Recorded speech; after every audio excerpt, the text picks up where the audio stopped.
안녕하십니까. 행복한 아침 이재용입니다. 안녕하세요. 장예인입니다. 네, 오늘은 새로운 한 주가 시작된 월요일이고 동짓날입니다.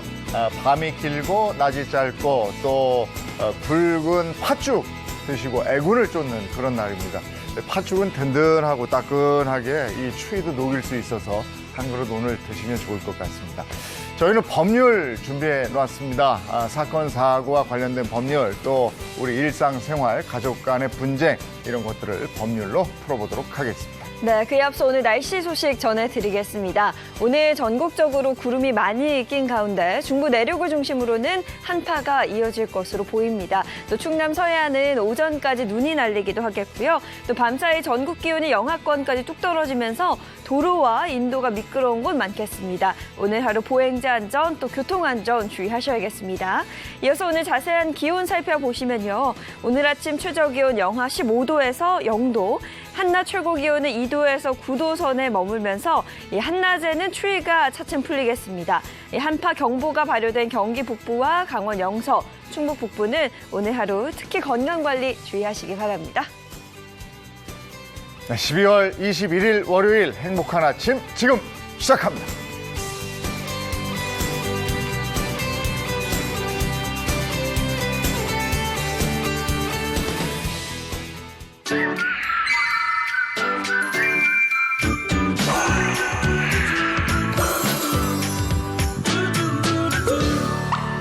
요즘에 반려동물 키우는 데 많으시죠? 키우고 저도 계시고. 키우고 있죠. 근데 반려동물뿐이 아니고 반려식물하고 교감하는 분들도 많이 계시대요. 네, 그렇습니다. 사람이 일방적으로 좋아하는 게 아니라요. 식물도 사람과 교감할 수 있다고 하는데요. 어떻게 교감하는 건지 지금부터 알려드립니다.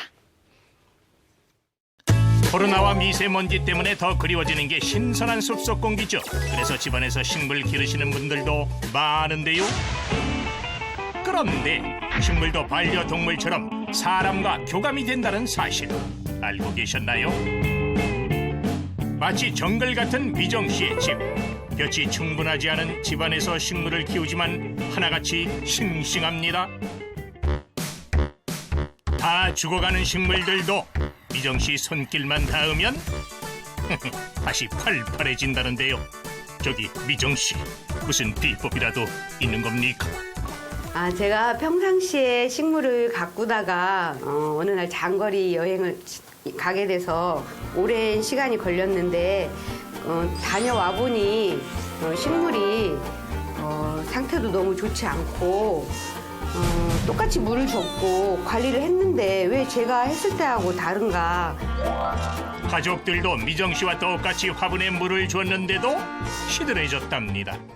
가만히 보면 그냥 주라고 하는 주고 저는 닦아주면서 말도 하기도 하고 그렇게 하는데 얘가 정말 갔다 와서 좀 물 많이 주고 하니까 벌써 좀 달라지더라고요. 생기도 나고 다시 힘도 생기고 그래서 이 아이들도 매일매일 관심을 가져주고 이렇게 닦아주면서 사랑을 주면서 키우면 식물이 좀 다르겠구나, 다르게 자라는구나 이런 걸 알게 됐어요. 정말 식물이 돌보는 사람에 따라 다르게 크는 걸까요? 실제 식물이 사람과 교감하는지 직접 실험해본 이들이 있습니다. 우리가 식물을 죽이거나 이뻐하거나 이랬을 때 반응을 하는지를 보기 위해서 식물한테 극도의 스트레스를 가하는 행위를 했습니다. 이럴 때 이제 식물에서 많은 물질이 나올 텐데 그런 물질들을 이 인간의 호흡 공기를 통해서 들어갔다가 다른 동료 상추에 갔더니 그것을 알아보더라라는 실험입니다. 상추에게 스트레스를 준 연구원의 입김을 다른 식물에게 줬습니다. 그러자 식물이 위협을 느낄 때 만들어내는 화학 언어 물질을 보통 때보다 20%나 많이 만들어냈는데요. 식물이 우리의 행동을 감지하고 화학 반응을 일으킨다는 것인데 이는 농촌진흥청에서 세계 최초로 밝혀낸 사실이라고 합니다. 아주 대단합니다. 사람이 이뻐하고 식물을 아니면은 미워한다든지 괴롭히면은 그 식물도 거기에 맞게 실제 반응을 하는 행위를 하더라라는 거예요. 식물을 키울 때도 가장 중요한 준비물은 애정과 관심이겠죠. 집에서 화초 키우고 이럴 때 클래식 음악 들려주면 잘 자란다. 이게 검증이 되나 했더니 진짜 검증이 되네요. 신기하네요. 예, 그렇게 네. 되네요. 예. 아침 식사들 아직 하셨나 모르겠네요. 아침 식사 하셨습니까? 아침 식사 하고 나옵니까? 전 하고 싶은데 이게 준비하고 나가느라 그렇죠. 바빠서 잘 못 먹게 되더라고요. 근데 아침 식사를 거르면 건강을 해친다. 이런 얘기 우리 전에부터 들었지 않습니까? 아침 건강을 지키기 위해서는 어떻게 해야 할까? 갔다 올까요? 바쁘게 시작되는 하루, 거르기 쉬운 아침 식사. 당신의 아침은 안녕하신가요? 해가 갈수록 아침 식사를 거르는 인구가 점점 늘어나고 있는 요즘. 국민들의 건강과 농가의 경제 상황 모두 적신호가 켜지고 있는데요. 배고픈 아침은 이제 그만! 결식률은 줄이고 쌀 소비는 늘리는 건강한 식사법. 지금부터 함께 만나보시죠.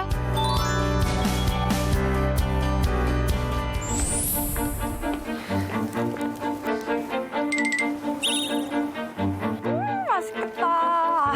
이걸로 또 오늘 하루 잘 버텨봐야지. 아 근데 나른 씨 그 손에 드신 건 뭐예요 지금? 이거 샌드위치요. 짜잔, 맛있겠죠? 제가 요즘에 밥을 잘 못 먹고 나와가지고 이렇게 아침 대용으로 샌드위치랑 커피랑 주스랑 뭐 주전부리 같은 거? 근데 지금 사신 게 대부분 인스턴트 아니면 좀 정크푸드 같아요. 아무래도 일단 배가 고파서 이런 걸 사 먹기는 하는데 이런 걸 먹는 게 좋을지 아니면 아침에 시간이 좀 들더라도 밥을 먹어야 될지 고민이에요.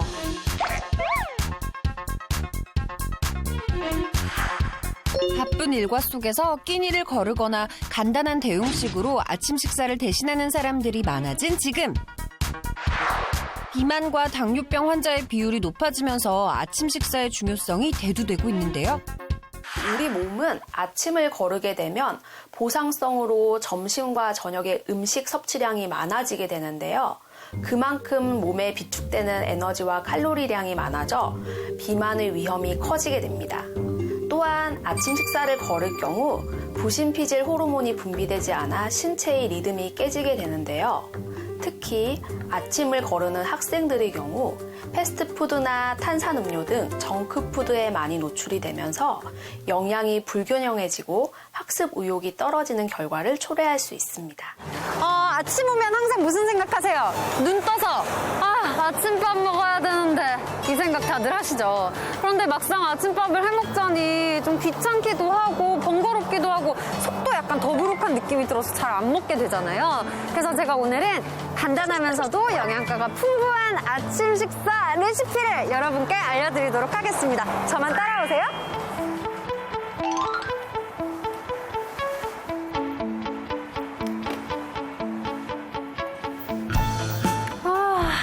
고소한 냄새. 밥 짓는 냄새가 나는데? 배고파. 맛있는 냄새. 이게 뭐예요? 이게 뭐예요? 안녕하세요. 와, 아니, 무슨 이렇게 맛있는 냄새가 나요? 저 맛있는 냄새 쫙 멀리까지 나길래 막 이끌려서 왔거든요. 나래 씨 밥 잘 안 드시죠? 네, 요즘 잘 못 제가 먹고 그래서 있어요. 나래 씨를 위해서 네. 밥으로 한 특별한 요리를 해드릴 거예요. 진짜요? 네. 우와! 아니, 근데 특별한 요리라고 했는데 별로 뭔가 어떤 게 특별한 거예요? 이거예요. 이거요? 네.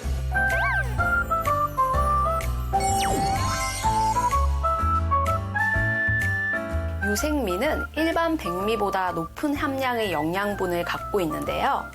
흑미는 일반 쌀에 비해 안토시아닌 함량이 5배 이상 높아 면역력 강화에 도움을 주고, 정미는 항산화 물질인 폴리페놀이 다량 함유되어 있습니다.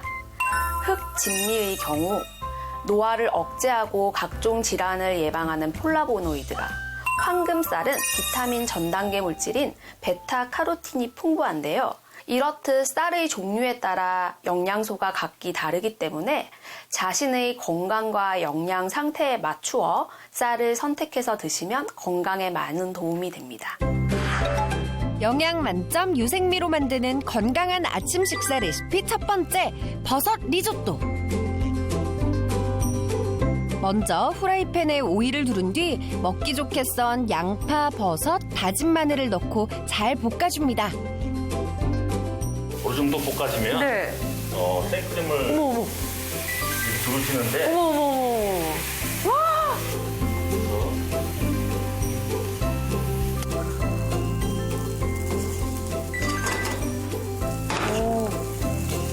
간을 해야 되겠죠? 네. 개인 간에 맞게 소금, 후추는 후추는 한 꼬집. 이 유생미 자체가 향이 좋아요.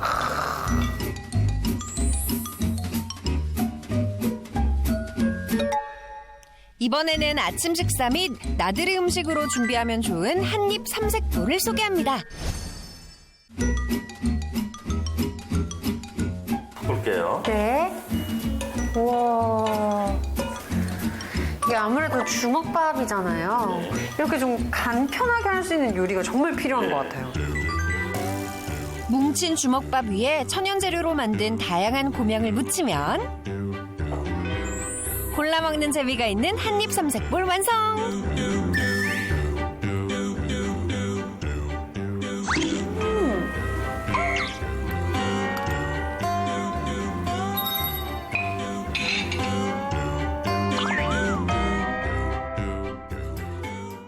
진짜 매일 아침 이렇게 먹으면 너무 건강에도 좋아질 것 같고 또 하루 종일 컨디션 잘 유지할 수 있을 것 같아요. 네. 한국인은 밥심이라고 그러잖아요. 그렇죠. 그중에서도 아침 꼭 드셔야 됩니다. 아침, 이제는 거르지 말자. 맛 좋은 유생미와 함께 하루의 시작을 든든하게 열어보세요. 오늘 몰랐던 정보도 알게 되고 맛있는 아침 식사 레시피까지 배울 수 있어서 몸도 그리고 마음도 건강해지는 그런 시간이었는데요. 여러분도 바쁜 아침에 막 너무 바빠서 밥 못 먹겠어 하고 핑계대지 마시고 아침 식사 꼭 챙겨 드시기 바랍니다. 꼭이요.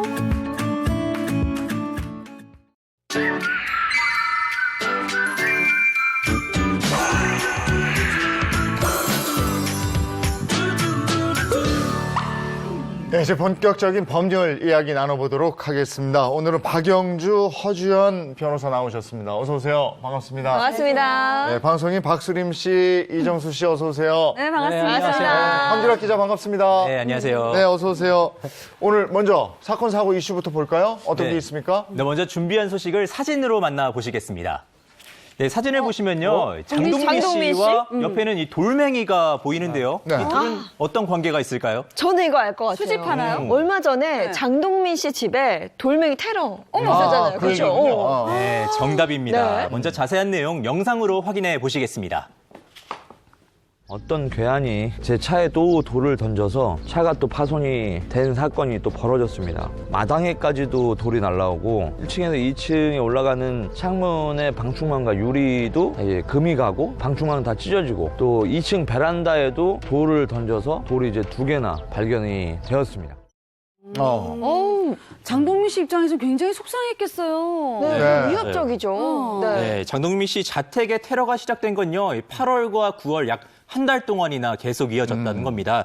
이 수십 차례 돌을 던져서요. 장동민 씨 자택의 이 창문과 방충망뿐만 아니라 이 자동차에도 피해를 입었습니다. 유리창 파손되고 자동차가 막 저렇게 다 뭐 망가질 정도면 시끄러운 소리가 났을 텐데 후다닥 그때 뛰어나가서 딱 이렇게 제압하면 안 되나? 근데 이게 창문이요. 네. 이게 방음이 잘 되는 방음창이었대요. 그래서 또 사건이 한밤중에 벌어지다 보니까 그 소리를 못 들었다고 합니다. 또 범인은요. 이 CCTV가 설치되지 않은 점을 알고 범행을 이어갔다고 하는데요. 실제로 이 CCTV를 설치를 하니까는 이 CCTV의 사각지대를 노려서 거기서 범행을 하는 치밀함까지 그래요. 보였습니다. 아니, 진짜 가장 궁금한 게 왜 이랬대요, 도대체? 그러게. 이 범인이요. 네. 범행 이유에 대해 밝혔는데 장동민 씨가 자신을 해킹을 하고 도청을 해서 자신을 괴롭힌다. 뭐 이렇게 주장을 했다고 그래요? 합니다. 이게 진짜 말이 안 되는 것 같은데. 네. 장동민 씨 입장은 어떤가요? 이 장동민 씨는요. 보도를 통해서요. 자신이 10년간이나 PC방을 운영한 건 맞다. 그런데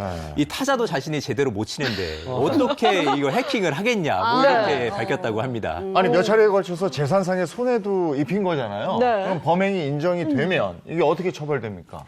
네, 지금 돌을 던져서 주택과 자동차를 파손을 한 경우잖아요. 네. 일반적으로 이렇게 타인의 재물을 손괴하거나 은닉하거나 뭐 기타의 방법으로 그 효용을 해한 경우라고 하면 형법상 재물손괴죄가 성립을 할 수 있습니다. 이 재물손괴죄는요, 3년 이하의 징역형이나 700만 원 이하의 벌금형에 처해질 수 있다고 규정돼 있습니다. 근데 재물 파손을 무엇으로 했냐에 따라서 또 가중처벌되지 않습니까? 맞습니다. 정말 정확하게 짚어주셨어요. 아, 예리해요. 아주 예리해요. 재밌을 것 같아요. 지금 박수린 씨께서 말씀해 주신 게 바로 형법상의 특수손괴죄를 말씀해 주신 거예요. 이 특수손괴죄 같은 경우에는 단체 또는 다중의 위력을 보이거나 아니면 위험한 물건을 휴대를 해서 앞서 말씀드린 재물손괴죄를 범했을 경우에 성립되는 범죄인데 재물손괴죄보다 조금 더 무겁게 처벌을 받습니다. 5년 이하의 징역이나 1,000만 원 이하의 벌금형에 처해지실 수 있고요. 그럼 이때 위험한 물건이 뭐냐 이게 궁금하실 수 있어요. 근데 위험한 물건의 종류가 딱 정해져 있는 것이 아니라 그때그때 이제 그 범행에 쓰인 물건의 종류라든가 특성이라든가 아니면 사용된 방법이라든가 이런 것들을 종합적으로 고려를 해서 판단을 하게 되는데 이 사건 같은 경우에는 돌멩이로 지금 주택이랑 자동차를 망가뜨렸어요. 네. 돌멩이의 어떤 특성이나 뭐 범행에 사용된 방법 이런 것들을 봤을 때는 충분히 위험한 물건으로 판단이 될 수 있을 것 같고 그러면 특수손괴죄가 성립할 수 있을 것 같습니다. 그럼 장동민 씨 피해본 뭐 집이라든지 차에 대한 그런 보상도 받을 수 있지 않을까요? 네, 형사처벌 받는 것은 당연하고요. 그거와 별개로 민사상 손해배상 청구를 하는 것도 가능합니다. 지금 민사상 손해가 약 2,600만 원 정도라고 하는데 그 부분에 대한 청구 외에도 지금 정신적으로도 굉장히 큰 충격을 받았을 것 같은데요. 위자료까지도 전부 청구하실 수 있습니다. 아니 근데 범인이 그 뭐 해킹을 했네, 도청을 했네 이렇게 하는데 진짜로 만약에 진짜 그랬으면은 이게 처벌이 어떻게 되는 거예요?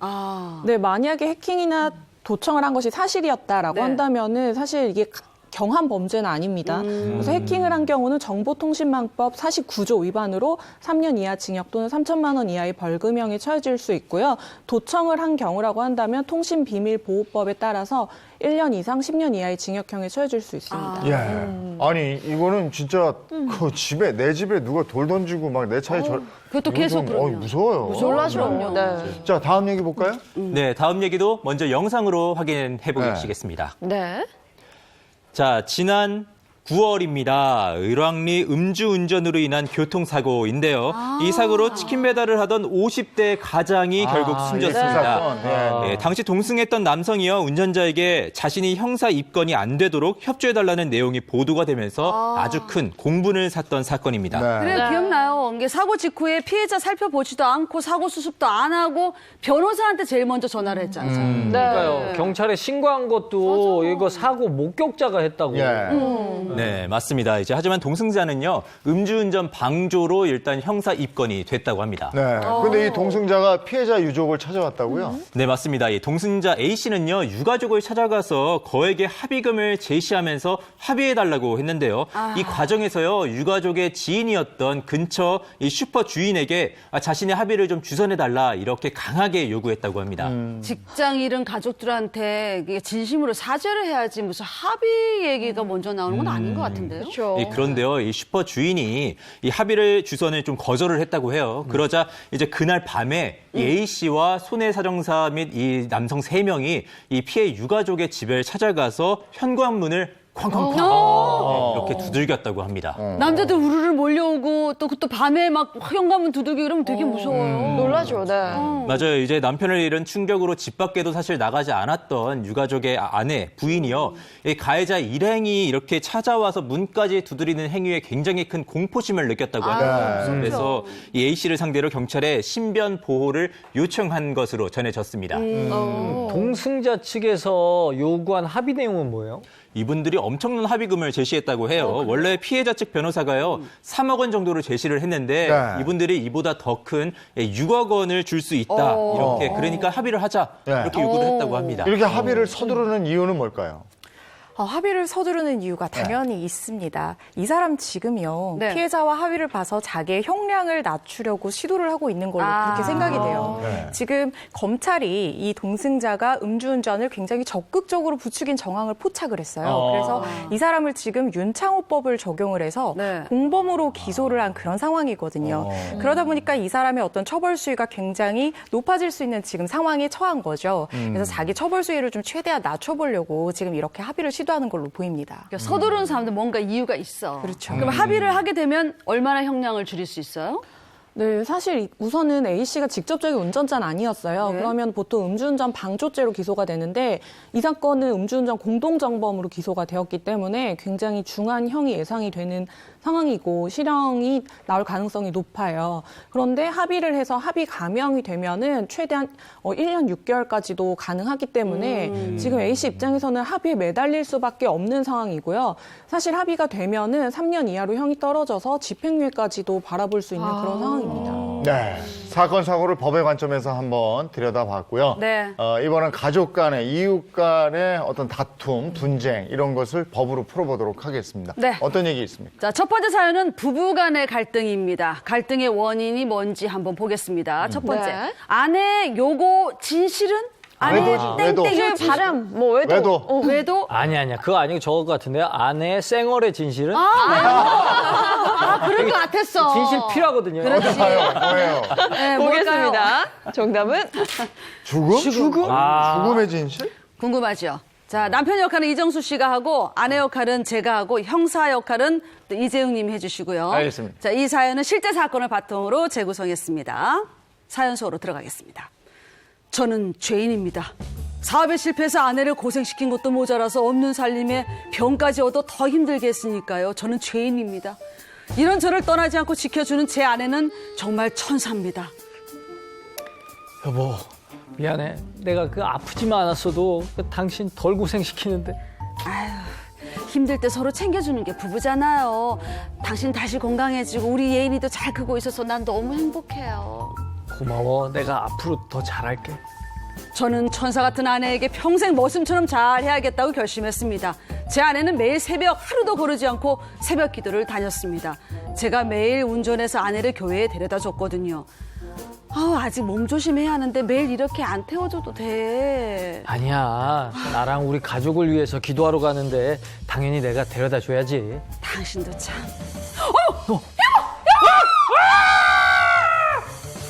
아내는 그렇게 교통사고로 먼저 세상을 떠나고 말았습니다.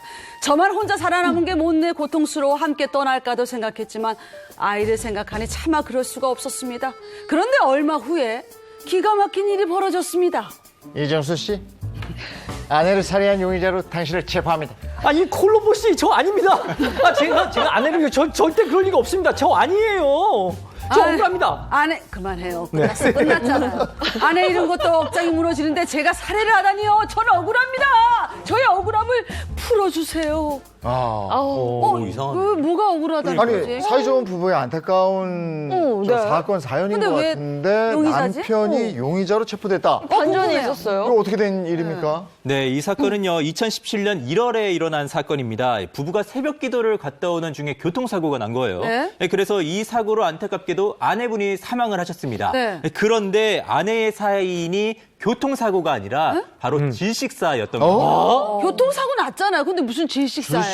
네, 맞습니다. 이 반전인데. 남편 최 씨가요, 새벽 기도를 마치고 돌아오는 길에 아내를 목 졸라서 살해를 했던 겁니다. 그리고 일부러 차를 농수로에 빠뜨리고 웬일이야. 교통사고로 위장을 했던 겁니다. 교통사고로 위장하려고 했던 거네요? 네, 그런데 이제 남편 최 씨의 만행이 여기서 멈추지 않았습니다. 이 미리 준비한 휘발유를 차에 뿌리고요. 이 차에 불을 지르기까지 했습니다. 아니 아내를 죽인 것도 모자라서 불까지 냈다는 거고 휘발유를 준비했다는 건 계획적이었다는 건데 지금 왜 이런 범죄를 저질렀대요? 네, 두 사람은 결혼 17년 차로 아들 하나를 둔 아주 평범한 가정이었는데요. 그런데 남편의 사업의 실패로 가정이 좀 기울기 시작한 겁니다. 그런데 2015년 이 남편 최 씨가요, 대장암 수술을 받아서 가뜩이나 어려웠던 살림이 더 어려워지면서 갈등이 증폭됐다고 합니다.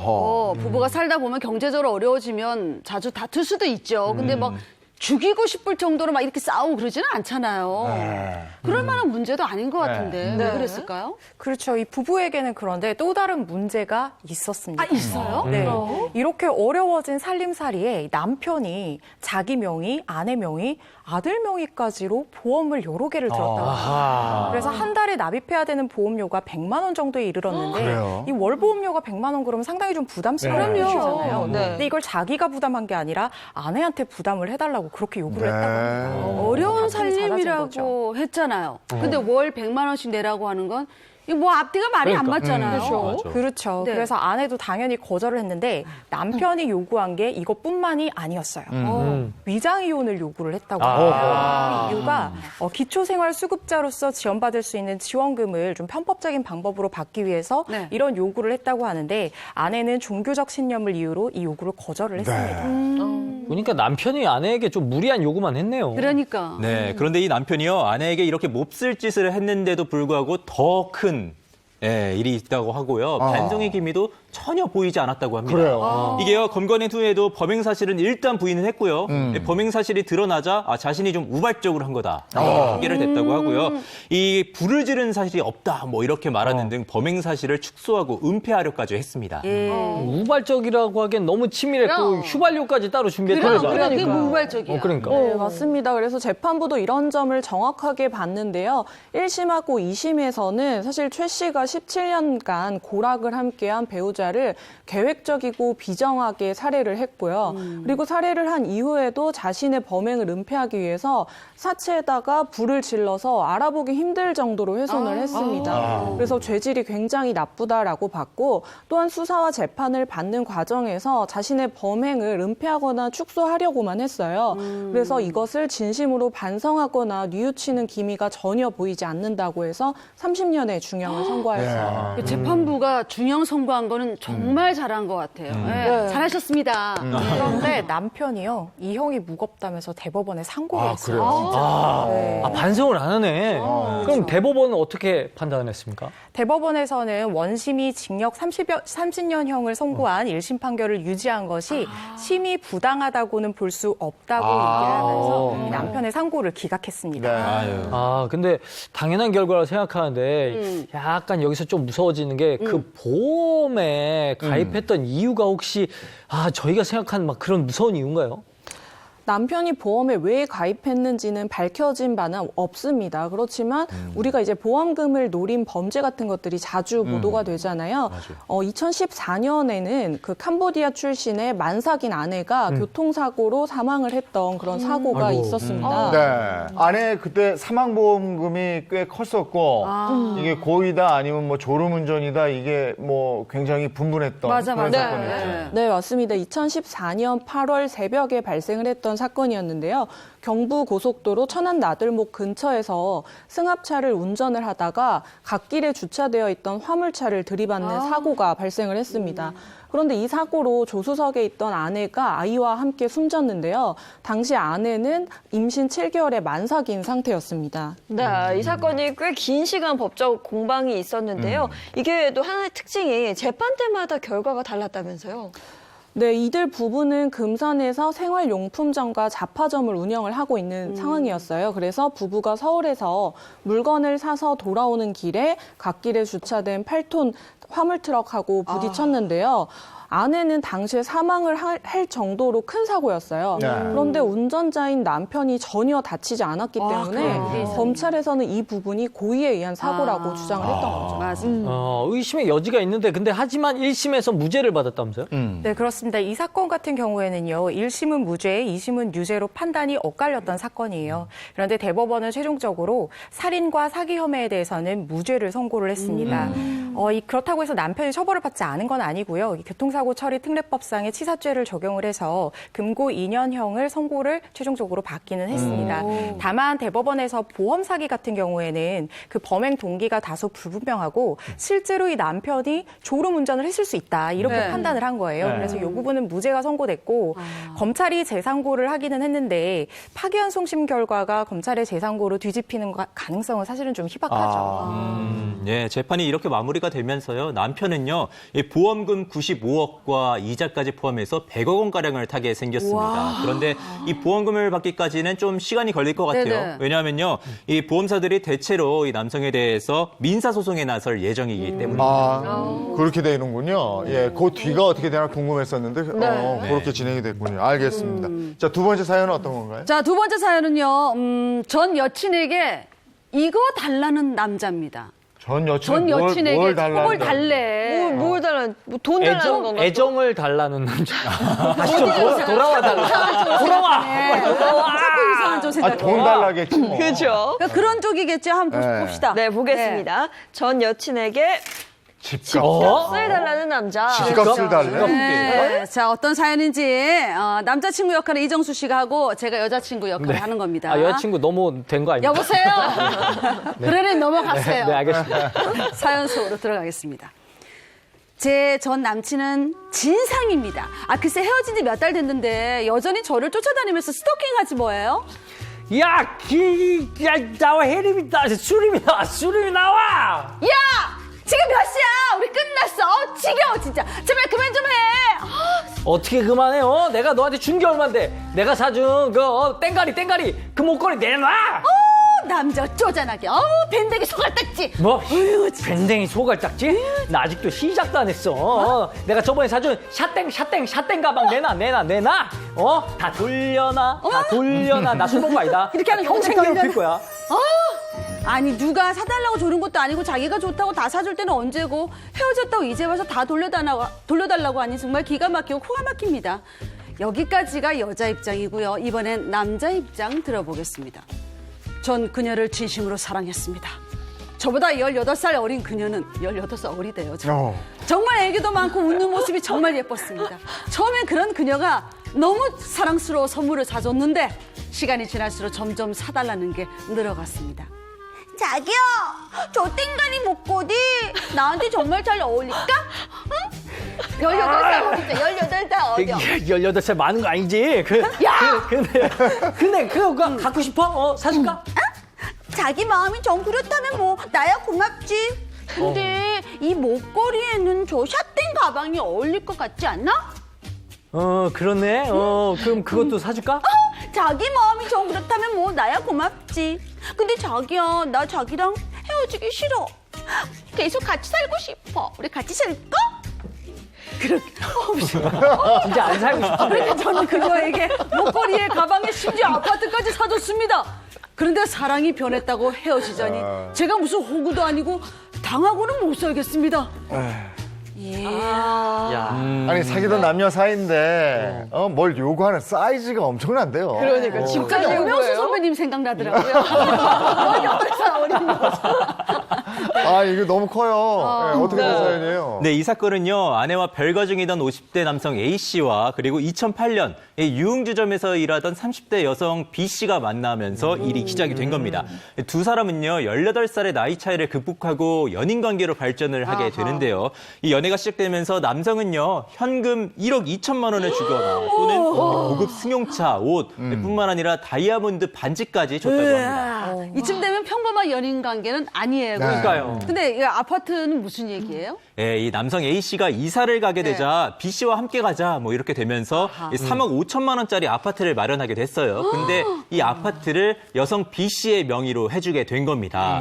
네, 두 사람은 2011년 초 결국 헤어지게 됐는데 이 남성이 아파트 구입 대금의 절반을 돌려달라라면서 여성에게 요구를 하게 됐고요. 여성도 그러면 아파트를 처분하면 그 돈 돌려주겠다라고 말하게 된 겁니다. 3억 5천에 구입한 아파트지만 일단 뭐 절반은 받겠다. 돌려주겠다 했는데 이거 뭐 문제가 된 겁니까? 문제는 바로 이 이별 후였습니다. 이 여성이 이별하고 1년 후에 다른 남자를 만나고 결국 결혼하게 되는데 이 신혼집을 이 아파트에 차리게 된 겁니다. 그거 아니지. 전 남친이 사준 그 아파트. 아파트에 그 집은 내 집이었어야 이거 다른 아니야? 남자를 데려와 살았다 이거 아니에요? 그렇죠. 그럼 이거 아파트 이거 아예 집을 내놓으라는 게 이거 당연한 건데 어떻게 보면 그렇죠. 맞습니다. 네. 그래서 지금 남자가 네. 여자에게 이 아파트는 자기와 결혼을 전제로 사준 것이고 네. 그리고 또 이제 남자랑 결혼을 하지 않은 데다가 이 집에서 다른 남자랑 결혼해서 살고 있는 상황인 거잖아요. 그래서 아파트값 3억 5천만 원을 돌려달라는 그런 소송을 냈습니다. 그러니까 연애 중에 마련한 집이고 구매 대금은 남자가 했는데 그거를 이제 돌려달라는 거잖아요. 자, 그럼 OX로 한번 풀어볼게요.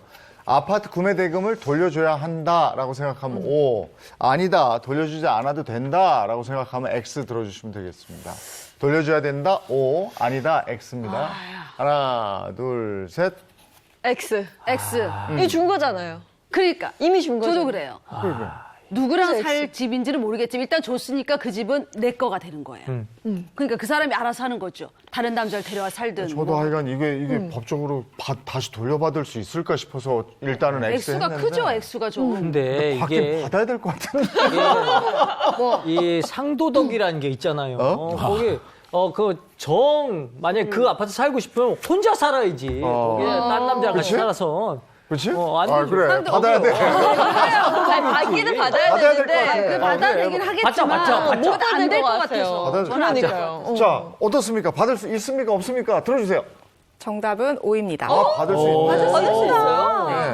네. 재판부는요, 이 A씨가 그 남자가 여자를 상대로 낸 약혼 해제에 따른 원상회복 청구 소송에서 이 여자가 남자에게 1억 7,500만 원을 지급할 의무가 있다 이렇게 판단을 했습니다. 아니 3억 5천 전액이 아니고 반값이에요? 그러네요. 네, A 씨의 주장 중에 일부만 인정을 한 것인데요. 사실 약혼을 전제로 해서 파혼을 했으니까 원상회복으로 돈을 돌려달라는 주장은 인정이 안 됐습니다. 그렇지만 B 씨가 먼저 내가 아파트를 팔아서 매매대금의 반을 돌려주겠다는 약속을 했잖아요. 네. 이 약속이 유효하다고 봐서 이 부분만 승소를 하게 된 것입니다. 근데 전액을 돌려주라는 게 아니고 반만 돌려주라고 한 거예요?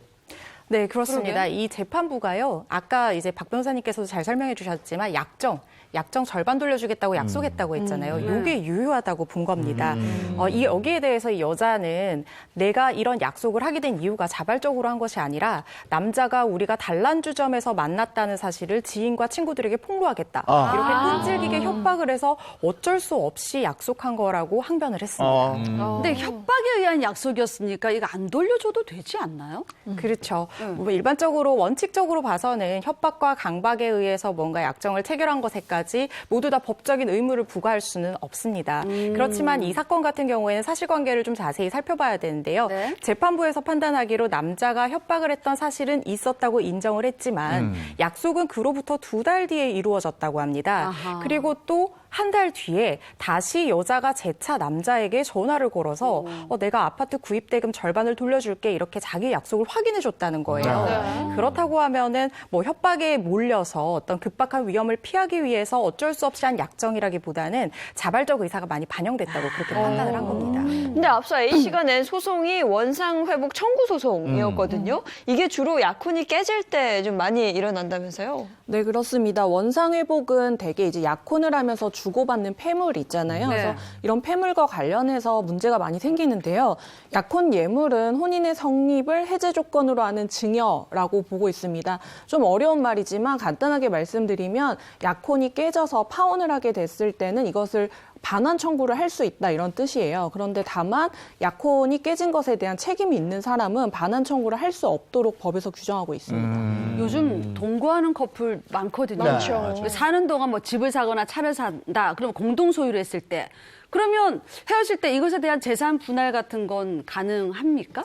요즘에 실제로 이런 일이 굉장히 많이 일어나고 네. 있어요. 한 가지 재미있는 사실이 있는데 최근에 20, 30대의 혼인율은 계속 감소하고 있는 추세잖아요. 네. 그런데 최근 3년 동안 50대의 혼인율이 늘어나고 있다고 합니다. 50대에서 혼인을 하시는 분들은 보통 이제 초혼보다는 일방이나 쌍방이 재혼인 경우가 많죠. 네. 그러다 보니까 한번 이 이혼의 아픔이 있는 분들이니까 혼인 신고를 하기보다는 그냥 살림을 힘을 합쳐서 동거를 하게 되시는 네. 경우들이 굉장히 많아요.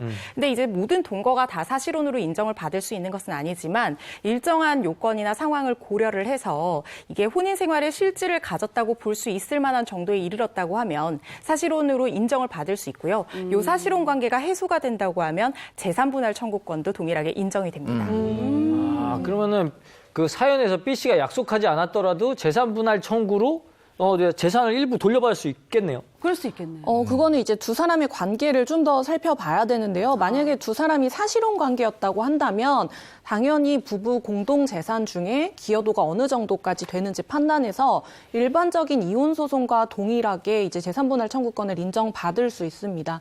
그런데 사실혼 관계의 경우는 이혼 소송과 다르게 두 당사자가 단순히 우리가 동거 관계가 아니라 실질적인 부부 관계를 형성하고 있었다는 점을 입증을 해야 되기 때문에 소송 전에 이런 부분에 대한 대비를 좀 하고 소송을 진행해야 되고요. 이것이 사실혼이 아니라 단순한 동거였다고 인정이 된다면 재산분할 청구권이 인정받을 수가 없습니다. 그러면 사실혼 관계였다라는 걸 입증을 하려면 뭐 결혼식 올린 사진 같은 거 그런 거 있으면 되겠네요. 그렇죠. 단순히 이제 뭐 혼인 신고를 하지 않았다고 해서 모두가 다 그냥 사실혼이 아니다 이렇게 판단되는 것은 아니고요. 결혼식을 올렸던 사진이라든가 뭐 생활비를 주고받은 내역이라든가 주고받은 문자 메시지 또 친척들, 양가 친척들이 진짜 혼인 신고를 하고 예식을 올린 부부들처럼 이렇게 교류가 활발하게 이루어졌는지 그런 것들을 종합적으로 판단해 본 다음에 사실혼 배우자로 인정을 받으실 수 있습니다. 이 이웃에서 봤을 때 이 사람들이 부부 같았어요? 이런 것도 물어본다고 그러더라고요. 그럴 수 있죠. 그렇죠. 그럴 수 용어, 있겠네. 여보라든지 뭐 호칭이 어땠는지. 근데 수리마, 뭐 재용 씨 이렇게 하면은 좀 곤란해지죠. 네, 그렇다고 그러더라고요. 여러 가지를 고려한다고. 네. 자, 이번에는 생활 속 법률 알아보도록 하겠습니다. 코로나19 이후에 배달앱을 이용해서 음식 많이 시켜 드시는데 맞아요. 요것과 관련한 얘기 나눠볼게요. 네, 오늘 주제를 담은 그림을 먼저 한번 보시겠습니다. 그림? 네, 그림을 보시면요. 어? 별점에 울고 웃다라는 건데요. 이 그림의 의미가 도대체 뭘까요? 뭐 전 알 것 같은데 신세대라. 그래요? 저도 알 것 같아요. 네. 별이 뭐예요? 5개, 뭐 침대 광고하는 건데. 별 수가 많으면 좋아서 웃고 별 수가 적으면 뭐 군인 아닐까요? 뭐 이런 거예요? 이거 많은 분들이 이게 배달앱 사용하시면 저 별점이 뭔지 정확히 알고 계시죠? 맞아. 배달앱 마음에 들면. 네, 맞습니다. 예인 MC가 추측한 대로요. 배달 어플, 배달앱에 관련된 그림 맞습니다. 그래요. 좀 자세한 내용은 꽁투로 한번 소개해드리겠습니다. 자, 사장 역할은 정수 씨가 고 고객은 제가 합니다. 18살 어린 제가. 진짜 되게 피곤한 고객 만났네. 전 요즘 새로운 취미가 생겼습니다. 바로 배달앱으로 집에서 음식 시켜 먹기. 요즘 코로나 때문에 저 같은 취미 생긴 분들 많을 텐데요. 얼마 전에 아주 기가 막힌 일을 당했습니다. 역시 통닭은 양념 맛이야. 아우 짜. 아우 뒷맛이 왜 이렇게 매워? 아우 맛이 아주 별로야. 아우, 리뷰에 다 일러야지. 여기 별점 1도 아깝다. 뭐야 이거? 별이 꼴랑 1개? 아니 이게 우리 집이 곧 미슐랭에 들어갈 집인데 이게 어디서? 이 사람 참 입맛이 특이하구만. 별점 5개만 받을게요. 불만 있으면 매장으로 연락 부탁해요. 별점 낮은 리뷰는 재주문 거절입니다. 별 5개만 받는다고? 별점이 무슨 사장 마음이야? 고객 마음이지? 진짜 어이가 없었어. 잠깐. 안 그래도 맛없어서 재주문할 생각도 없네요. 자성! 누가 재주문 받겠대? 별점인데 양나한 고객 같으냐고. 옆에서 얘기하는 것 같아. 어머, 자, 웬일이에요? 잘 됐네요. 고객님 주문 받고 싶은 마음이 전혀 없네요. 안녕히 가세요. 멀리 안 나갑니다. 뭐야 지금? 나랑 싸우자는 거야 뭐야? 옆에 있는 것 같네 진짜. 별점 낮으면 재주문 안 받겠다는 거 이거 말이 됩니까? 그러니까 배달앱 리뷰에 별점 그렇죠. 5개를 원하는 주인과 별점 하나밖에 안 준 고객 간의 대립이네요. 네, 맞습니다. 이 일은요, 광주의 한 배달앱에서 일어난 일인데요. 이 일이 해당 리뷰와 댓글이 이슈가 되면서 이 수면 위로 떠오르게 됐습니다. 먼저 배달앱에 올라온 실제 공직을 한번 보시겠습니다. 네, 실제 공지글을 보시면요. 네? 진짜네. 별은 5개만 받겠다. 실제 해당 업소 사장이 올린 게시글이라고요. 네. 별은 5개만 받겠습니다. 악의적인 낮은 별점 리뷰는 친분이 있는 모든 업소 커뮤니티에 사례 공유하겠다. 이런 글을 게시했습니다. 아니 그 중간에 재주문을 거절한다고 이렇게 약간 별점 낮게 주면 재주문 거절한다 그랬는데 이게 이렇게 배짱을 부리네요. 근데 저런 글을 어떻게 봐야 될까요? 그러게. 네, 근데 문제는요, 고객들이 실제로 낮은 별점을 주면서 시작이 됐어요. 별점을 낮은 리뷰를 쓴 고객들에게 좀 이 사장님이 다소 거친 표현으로 불만을 표시했다고 하는데 댓글 한번 보시겠습니다. 자, 댓글 보시면요. 제 주문을 불허합니다. 안녕히 가세요. 멀리 안 나갑니다. 네, 별점이 약을 올렸네요. 그러니까요. 별점이 낮으면 제 주문 안 받겠다고 공공하게 공지하고 다니는 바 다음 주문을 받고 싶은 마음이 전혀 없다. 이런 댓글을 쓴 겁니다. 아니 근데 사람의 입맛이라는 게 다 같을 수가 없잖아요. 누구는 뭐 맛있을 수도 있고 맛 없을 수도 있는 건데 저 정도면 그냥 별 5개를 강요하는 게 아닌가요? 그런데 꼭 그렇게만은 또 볼 수가 없는 게 이 음식점 사장이 음식에 문제가 있거나 컴플레인이 있으면 식당으로 언제든지 연락을 달라 이런 글도 같이 썼었고요. 또 요즘에 원하는 서비스를 주지 않는다고 악의적으로 뭐 별점 테러를 하거나 리뷰, 거짓 리뷰를 쓰거나 이런 것들이 또 문제가 되다 보니까 이 음식점 점주가 조금 과하게 좀 거친 글을 게시한 것 같습니다. 하지만 그 재주문을 받지 않겠다고 하는 거는 이거 불법 아닌가요? 그러게. 네, 그렇지 않습니다. 사실은 주문을 언제든지 거절할 수 있는데요. 우선 영업의 자유라는 게 있는데 이 영업의 자유는 개인의 소득 활동뿐만 아니라 내가 어떻게 영업을 할 건지까지도 정할 수 있다는 것을 의미합니다. 따라서 업주가 자신의 영업 방침을 정하고요. 만약에 손님이 내가 정한 영업 방침에 어긋난다고 생각을 한다면 언제든지 음식을 팔지 않을 수 있습니다. 그럼 반대로 리뷰를 좀 나쁘게 막 올리는 사람들 있잖아요. 그런 사람들은 명예훼손으로 고소할 수 있는 거 아닌가요? 네, 부정적인 어떤 리뷰를 명예훼손 혐의로 고소하기 위해서는 몇 가지 요건이 좀 충족돼야 됩니다. 이게 인터넷이기 때문에 정통망법상 명예훼손죄를 좀 검토를 해볼 수 있는데요. 이 요건이 비방의 목적으로 허위 또는 사실을 공공연하게 인터넷상에 게시를 해서 타인의 명예를 훼손한 경우에 성립될 수 있는 그런 범죄거든요. 그러다 보니까 이게 제일 중요한 것이 비방의 목적이 있었는지 없었는지예요.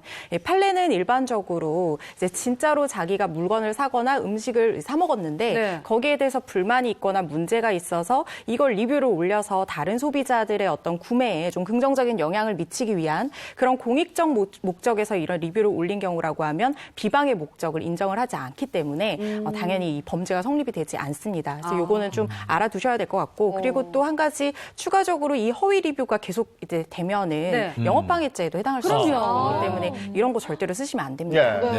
그런데 문제는요, 이 법적 문제가 전혀 다른 곳에서 불거졌다는 겁니다. 사진 한번 보시겠습니다. 이 사진은요, 이 안내글입니다. 해당 업소에서 실제로 올린 안내글인데 보시면은요, 현금 결제 시 음료를 제공하겠다라고 썼고 옆에 괄호 안에 현형 X라고 적혀 있습니다. 이것은요, 현형 오지 말라는 거예요, 뭐. 그렇죠. 음료를 제공하는 대신에 현금 영수증을 발행하지 않겠다는 뜻입니다. 현금 영수증 현형이에요? 현금 그걸 현형이라고 그래요. 내가 뭔가 잘못 들었나 했어요. 근데 이거 세금 탈세 목적으로 많이 하는 방법이잖아요. 이거 버젓이 공개해도 됩니까? 네, 여기 글에 보시면은 16,000원 이상은 전화 주문을 하고 그리고 현금으로 결제를 하면 음료 큰 사이즈를 주겠다라고 하고 있는데요.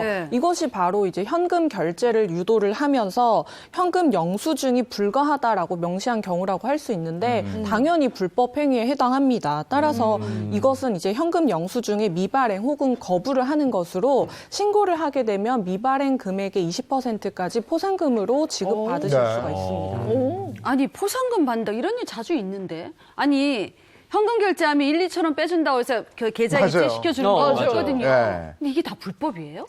네, 현금 결제 시에 가격을 깎아준다 또는 뭐 서비스를 더 주겠다 이렇게 막 이중 가격을 제시한다거나 다른 어떤 상품을 좀 제공을 해주겠다 이렇게 얘기를 하게 되면 다 법적으로 문제가 될 수 있습니다. 현금 영수증 발행을 거부하시면요 매출액의 5%까지 가산세가 부과될 수 있고요. 재차 거부를 할 경우에는 20%의 과태료가 부과되니까 현금 영수증 발행 거부하시면 안 됩니다. 근데 이런 경우 아직도 많은데?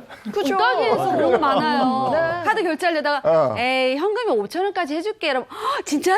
6,000원 이렇게 해주거든요. 맞아. 그래서 계좌 이체 시켜준 네. 적도 많았거든요. 맞아요. 불법이었네요. 그렇죠. 네, 업주는 당연히 현금 영수증을 발행을 해야 되는데요. 네. 다만 예외가 있습니다. 연매출 2,400만 원 이하의 업장에서는 현금 영수증 발행이 의무사항이 아닙니다.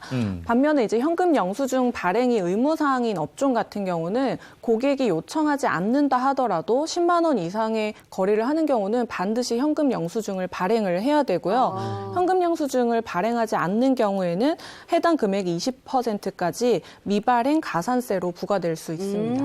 네. 카드 안 하시고 현금 내시면 10% 정도 해드릴게요. 그러면 맞아요. 좀 움직여요. 그렇죠. 네, 네. 근데 서로 그런 걸 하면 안 되겠네요. 그죠? 네. 예, 몰랐었어요. 알겠습니다. 이제 알았습니다. 예, 오늘도 법률 정보 허주연, 박영주 변호사 고맙습니다. 고맙습니다. 네.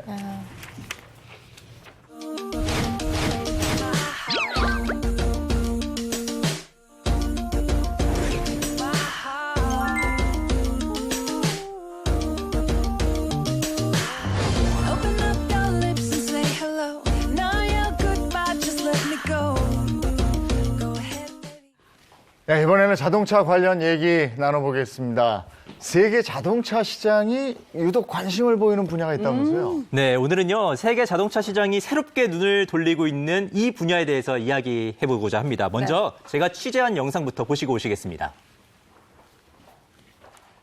네, 대형 트럭을 끌고 가는 로봇입니다. 네, 로봇 회사에서 만든 사족 보행 로봇계인데요. 네, 이족 보행 로봇에서 물류를 분류하는 로봇까지 정말 다양한 로봇 기술이 현재 개발이 되고 있습니다. 신기하다. 야, 저거 어렸을 때 태권브이 같은 만화에서, 영화에서나 보던 건데 말이죠. 저기 보세요. 태권브이 기억해요? 네, 알죠? 그럼요. 같은 세대 아닙니까? 아, 그거 기억하죠? 달려라 달려 로봇이야. 예인 씨 모를 수도 그렇지, 있겠네. 저는 잘 모르요 짱가는 알아요? 짱가? 짱가도 잘 몰라요. 야, 어떡해. 젊은 척한다. 모른 척 하지 마세요. 아니, 근데 우리가 예전에 봤던 그런 만화라든지 공상과학 영화가 현실이 되더라고요. 근데 지금 자동차 업계에서 이런 로봇에 관심을 보인다는 얘기죠? 네, 그렇습니다. 이제 본격적인 얘기에 앞서서 제가 퀴즈 하나 낼게요. 퀴즈를 하나 준비했는데 간단한 겁니다. 이 로봇 기술이란 거는 도대체 언제부터 개발이 되기 시작했을까? 이 시작점이 언제일까요? 로봇 기술? 롱롱 어고? 아주 오래됐어. 아주 오래전 뭐 옛날? 옛날이겠죠 뭐. 아니, 근데 진짜 옛날? 저 어렸을 때부터 공상과학 만화들이 나온 거 보면 그 전부터 이런 걸 다 생각했다는 거죠. 그러네. 굉장히 오래전 근데 일일 것 그 같은데. 옛날에 무성 흑백 영화에서도 로봇 같은 게 이렇게 나와요. 그래요? 아, 있어. 예전 영화 같은데 보면 그게 있어. 아, 그러니까 상상은 그런데, 저는 저거 같아요. 그 컨베이어 벨트 있잖아요. 요것도 이게 로봇 기술이라고 생각하는데, 뭐 그쯤 아닐까? 요거 돌아가는 요 느낌? 언제 돌아왔는데? 근데 1, 2차 이게 언제 산업혁명 돌아왔어? 시절부터. 이게, 제가 수업 시간에 잘 안 들어가지고 몇 차 혁명인지 모르겠네. 2차로 찍어요, 2차. 아니, 그러니까 2차. 저 기계가 이렇게 자동화 시스템이 도입되고. 그것도 로봇이네. 2단계에서부터 로봇 생산하 뭐 이런 거 준비되어 있던 게 아니에요? 네, 정답은요. 아주 오래전. 아주 오래전이 뭐야. 맞았습니다. 사실은요, 기원전 350년쯤에 그리스 수학자 이 아르키메데스, 우리 다 알잖아요. 예, 아르키메데스. 이 아르키메데스가 증기로 날개짓을 하는 비둘기를 만들었다고 해요. 그때를 이게 로봇의 시작이다. 로봇 발명의 시작이다. 뭐 이렇게 보시는 분들이 많다고 합니다. 아르키메데스까지 가요. 진짜 로봇 기술 연구가 테스형 있고 옛날에 데스형 있고. 맞아. 아주 오래전부터 있었네. 네, 맞습니다. 아르키메데스 이후에 많은 과학자들이 로봇 연구를 시작을 했고요. 네. 1700년 이후에 정말 수많은 자동화 기기들이 제작이 되고 개발이 됐습니다. 그리고 현재는 우리 생활에 정말 많은 부분에 로봇 기술이 쓰이고 있죠. 저 알아요. 저거잖아요. 로봇 청소기. 우리 집에도 하나 그렇지. 있는데. 요즘 일반적이죠. 엄청 그거. 잘 돌아다녀요. 엄청 잘 돌아다니다가 가끔 추락도 하는데 막 기어 올라와요. 부딪히고 막 이러죠. 네, 맞습니다. 이제 가정을 비롯해서 뭐 제조 현장, 뭐 산업 현장 또는 의료나 뭐 극한의 현장 같은 데서도 로봇이 활용이 되는데요. 최근에도 자동차도 마찬가지죠. 사람의 조작 없이도 움직이는 이 자율주행 차도 로봇의 일종이다 이렇게 볼 수 있겠습니다. 대단해. 요즘에 뭐 비대면 시대라고 그러면서 배달도 이제 로봇이 대신할 수 있는 그런 시대로 가고 있다 이런 얘기 하잖아요. 테스트도 하고 있고. 네, 맞습니다. 이 세계적인 피자 브랜드에서요. 드론과 자율주행 로봇을 이용한 피자 배달 테스트를 한 적이 있습니다. 근데 사실 뭐 드론을 조종하거나 아니면 이 로봇을 원하는 자리에 갖다 놓거나 여기까지는 어쩔 수 없이 사람의 손을 타야 돼요. 그런데 음식을 만들어서 담아만 두면은 로봇들이 알아서 척척 이 배달지까지 문 앞까지 배달하는 이 기술이 개발이 된다는 건데 이 화면을 먼저 보시고 이야기를 나누겠습니다. 네. 아, 지금 저장이 대박이다. 네, 보시면요. 예, 자율주행 차를 탄 배달 로봇이 내려서 배달지를 향해 가고 있는 모습입니다. 중간에 장애물을 만나면 이렇게 가볍게 넘어서 배달지에 착 도착을 하는 건데요. 네, 계단도 누르고 문제없이 초인종까지 눌러서 안에 반응이 없죠. 이렇게 배달 상자를 문 앞에 내려놓고 유유히 돌아가서 자율주행 차에 다시 탑승을 하는 거미 같아, 겁니다. 거미. 저 한 세월 걸리는 거 아니에요? 그러니까 저런 거 보면 네. 확실히 이렇게 대단하다. 배달 전용 로봇이 개발이 되려면 바퀴 가지고는 안 되겠네. 저 계단도 있고 막 이러니까. 그렇죠. 얘가 다리가 있어야 될 것 같아요. 그러게. 야, 근데 저게 지금 우리가 상상이 아니고 실제로 이루어지고 있는 모습을 네. 찍은 거잖아요. 근데 로봇하고 자동차하고 이게 무슨 연관관계가 있다는 거예요? 네, 현재 세계적인 자동차 회사들이요, 이 로봇 기술에 상당히 큰 관심을 가지면서 이 시장의 주도권을 잡기 위한 각축전이 제대로 아주 벌어지고 있습니다. 그 이유는요, 자동차와 로봇 기술이 상당히 밀접하게 연관이 돼 있기 때문인데요. 이 자율주행차 물론 로봇 기술이 적용이 돼 있고요. 그리고 자동차를 생산하는 이 공장도 이 자동화 기술로 우리가 로봇팔 같은 걸 막 움직이잖아요. 그러다 보니까 이 자동차 공장 역시 로봇 기술의 집합체다 이렇게 불릴 수도 있습니다. 아, 그러네요. 만드는 제품도 공장도 전부 다 로봇 기술이니까 로봇 기술을 가지면 뭐 경쟁력이 굉장하겠네요. 맞아요. 그리고 이제 최근에 코로나19로 전 세계의 이 완성차 업체들이 생산 중단 사태, 공장이 셧다운되는 문을 닫는 사태까지 있었잖아요. 그러다 보니까는 이 로봇 기술의 필요성이 더 커지고 있는 실정입니다. 글로벌 로봇 시장은요, 정말 매년 성장을 하고 있는데요. 연평균 성장률이 22%라고 하고요. 올해도 444억 달러 수준으로 계속해서 급성장할 전망이라고 합니다. 세계 자동차 업계에서 탐낼만 하다라는 생각이 드는데 이미 로봇 기술 개발에 뛰어든 기업들도 있다면서요? 네, 이 자동차 회사들이요, 기술 개발에 뛰어든 것을 넘어서 실제로 이 로봇들을 개발하고 시제품들을 생산을 하고 있다고 합니다. 자동차 회사에서 로봇을 왜 만들어요? 그 업종 변경 아닙니까? 그러니까요. 네. 아, 자율주행차도 로봇이니까 그런 거 아닐까요? 업종 변경이라고 할 수 없을 것 같은데. 네, 이 자율주행차뿐만 아니라요, 일본 자동차 기업 D사에서는요, 실제로 전신마비 환자를 돕는 휴먼 서포트 로봇을 개발하기도 했습니다. 이게 어떤 로봇이냐면요, 이 자주 사용하는 스위치나 뭐 리모컨 같은 물건 같은데 QR 코드를 붙여놓으면요, 이 로봇이 명령을 내리면 실제로 스위치를 껐다 켰다 하고 뭐 리모컨을 갖다 주기도 하고 이렇게 전신마비 환자를 돕는 서포트 로봇이라고 합니다. 환자 케어까지 가능한 그런 로봇이네요. 그러니까 이제는 산업 현장에서 보조 역할로 사용했던 그런 로봇이 아니고 메인이야. 우리 일상 생활에 그냥 들어온 거예요, 로봇이. 예, 한 발 더 나가서요, 이 사람과 이 로봇이 함께 공감하는 이런 로봇을 만든 기업도 있습니다. 이 일본의 H사가 개발한 이 로봇은요, 재난이나 무슨 비상 상황 같은 것을 알리는 것뿐만 아니라 여기에 더해서 일상에서 사람과 소통하기까지 한다고 합니다. AI 스피커가 연상이 됐는데 이게 참 신기한 게 말 걸면 대답을 해줘. 맞아요. 네. 심심하지. 농담도. 집에서 그래서 그렇게 말 거신다면서요. 내가 자꾸 벽에다 얘기했는데 얘가 대답을 해. 그런 식으로. 되게 재밌을 것 같아요. 심심하지 않고. 자동차 회사에서 얘네들을 개발한다니까 더 신기한. 맞아요. 이 자율주행 자동차의 등장과 또 로봇 기술의 발전에 따라서 사실 앞으로 내연기관차의 이 생산량이 줄어들 것이다, 이렇게 다들 전망을 하고 있습니다. 신차 판매가 감소하는 대신에 이 자율주행차를 이용한 이 승차 서비스, 뭐 셔틀이라던가 뭐 이런 것들이 꾸준하게 개발이 될 것이다라고 전망이 되고 있는데요.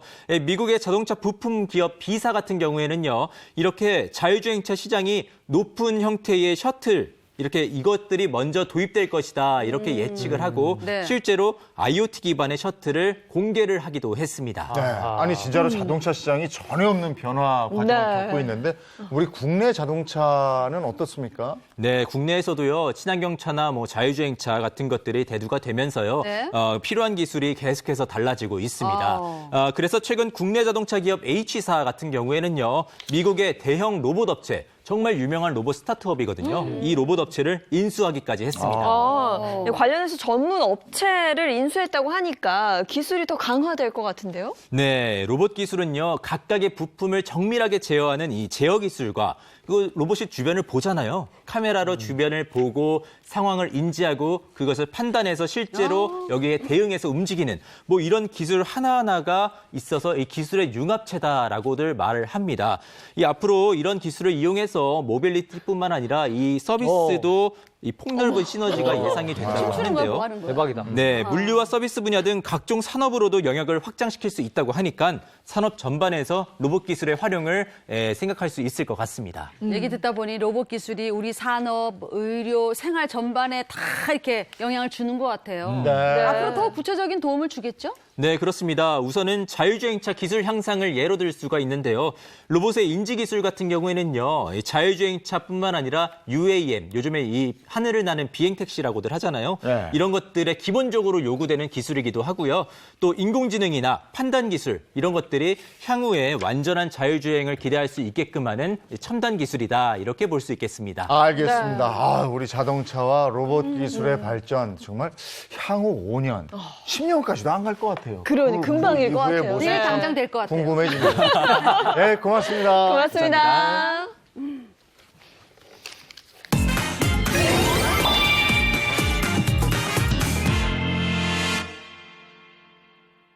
요즘 귀촌이나 귀농을 준비하시는 분들 사이에서는 전남에서 먼저 살아보기라는 프로그램이 큰 인기를 얻고 있다고 합니다.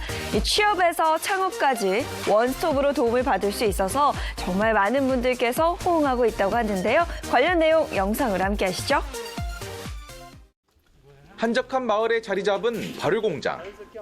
노란빛 콩을 씻는 청년 농부의 손길이 분주합니다. 가마솥에서 푹 삶아진 콩을 으깨 네모 모양으로 빚은 뒤 지푸라기에 올립니다. 전통장 원료로 사용되는 메주가 만들어집니다. 이곳에서 만든 전통장은 전국 백화점에 납품되는데요. 품질이 우수해 지역 명품으로 인정받고 있습니다. 직장 생활을 하다 1년 전 전남 진도로 귀농한 30살 신용희 씨. 전남에서 먼저 살아보기 프로그램을 통해 이 전통장 공장과 연이 닿았습니다. 막연하게 생각했던 전통장 장인의 꿈을 이룰 수 있다는 생각에 만족도가 큽니다.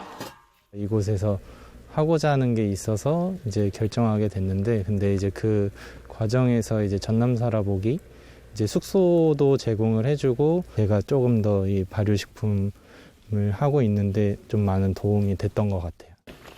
자신의 사업장을 차리겠다는 새로운 목표도 생겼습니다. 제가 손수 다 만든 이제 그런 발효식품들 파는 이제 그런 어떻게 보면 가공식품, 전통식품을 만드는 이제 회사를 설립하는 게 이제 궁극적인 목표예요. 전남에서 먼저 살아보기는 도시와 농촌의 문화 차이를 이해하고 귀농 과정에서 시행착오를 줄이기 위해 지난해 도입됐습니다. 전남 지역의 귀농 귀촌을 계획 중인 도시민들은 최대 2달까지 현지에 머무르며 농촌 체험을 할 수 있습니다. 단순한 체험을 넘어 취업과 창업으로 연결되는 특화된 프로그램도 마련되다 보니 다음 순서를 기다리는 사람들이 생길 정도로 인기입니다. 일손이 부족한 지역민들에게도 큰 힘이 되고 있습니다. 전남 살아보기에 이 젊은 친구가 나타나가지고 이렇게 함께 하고 있습니다. 당연히 도움이 되고 활성화가 되면은 지역민들한테 분명히 도움이 되실 거고. 전라남도는 현재 26곳인 프로그램 참여 마을을 내년에 대폭 늘릴 계획입니다. 안정적 정착을 위해서 기존 사람들도 이 살기 프로그램을 참여를 해서 좀 새로운 직업을 가질 수 있는 그런 또 기회로 확장을 하려고 그렇게 계획 중입니다. 지자체의 차별화된 귀농 귀촌 프로그램이 지역의 새로운 활력을 불어넣고 있습니다. 채널A 공진입니다. 네, 오늘 동짓날 동지 팥죽 드시고 애군 다 다 날려버리셨으면 좋겠습니다. 네, 모두 좋은 하루 보내시고요. 저희는 내일 아침 8시 더 알찬 내용으로 돌아오겠습니다. 행복한 아침, 행복한 하루 되십시오. 고맙습니다. 고맙습니다.